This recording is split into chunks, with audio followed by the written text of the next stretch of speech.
आषाढी वारीमध्ये जो अश्व सहभागी होतो तो अत्यंत महत्त्वपूर्ण असा अश्व या दिंडीमध्ये सहभागी झालेला आहे।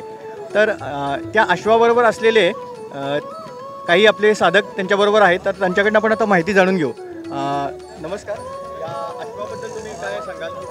हे श्री संत श्रेष्ठ ज्ञानेश्वर महाराज पालखी सोहळ्यातील श्रीमंत शितोळे सरकार अंकलीकर यांचे 2 मानाचे अश्व आहेत आणि हे इथं कोल्हापूर येथील सप्ताहाच्या निमित्त रिंगण सोहळ्यासाठी उपस्थित झाले। या अश्वाचं असं काय वैशिष्ट्य आहे आणि या अश्वाचं सध्या वय किती आहे? हे अश्व माऊलींचा अश्व आहे, त्याचं आता वय साधारण 7 ते 8 वर्ष असेल आणि तो स्वाराचा अश्व आहे, त्याच्यावर शितोळे सरकारांचा जरीपटका असतोय, त्याचं वय असेल आता 8 ते 9 वर्ष असेल। या अश्वाचा सांभाळ वर्षभर कसा केला जातो किंवा त्याच्यामध्ये काय काय आपल्याला पाहावं लागतं किंवा अश्वाची काळजी कशा रीतीने घेतली जाते याबद्दल काय सांगाल? हे अश्व दोन्ही वारी संपल्यानंतर, पालखी सोहळा संपल्यानंतर श्रीमंत शितोळे सरकार अंकलीकर यांच्या राजवाड्यामध्ये असतात आणि वर्षभर तिथंच त्यांच्या अश्वांची देखभाल केली जाते। पालखीमध्ये जेव्हा हे अश्व महिनाभर सहभागी होतात तेव्हा वारकऱ्यांना कशा पद्धतीच्या अनुभूती येतात किंवा तुम्हाला याचं काय विशेष जाणवतं?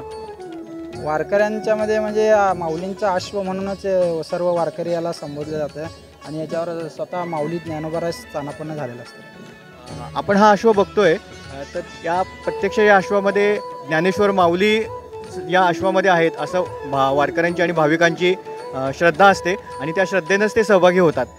त्यांच्याबरोबर असलेले आणखीन एक सहकारी आहेत, त्यांची पण आपण प्रतिक्रिया जाणून घेऊ। सूरज शितोळे, आम्ही पालखी सोहळ्यामध्ये असतो अश्वासोबत। हा माऊलींचा अश्व आहे आणि आमचा जो चोपदारांचा अश्व आहे आणि आम्ही ह्याची देखभाल करतो। किती वर्ष झाली या अश्वाची देखभाल तुम्ही करत आहात किंवा कशा पद्धतीने याची देखभाल करावी लागते, काय काळजी घ्यावी लागते विशेष?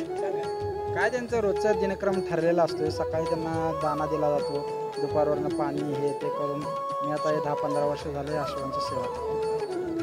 या अश्वाची देखभाल करताना असं वेगळं तुम्हाला काय जाणवतं? म्हणजे अन्य ठिकाणी पण घोडे असतात आणि हे पण माऊलींचे अश्व आहेत, तर त्याच्यामध्ये तुम्हाला वेगळे पण त्यामध्ये काय जाणवतं?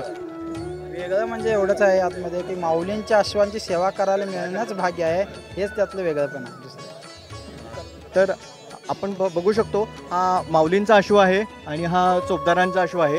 हे दोन्ही अश्व आषाढीच्या पालखीमध्ये सहभागी होतात आणि हे माऊलींच्या पालखीमध्ये सहभागी असलेले अश्व आज लक्षतीर्थ वसाहतीमध्ये आपल्या इथं सहभागी आहेत।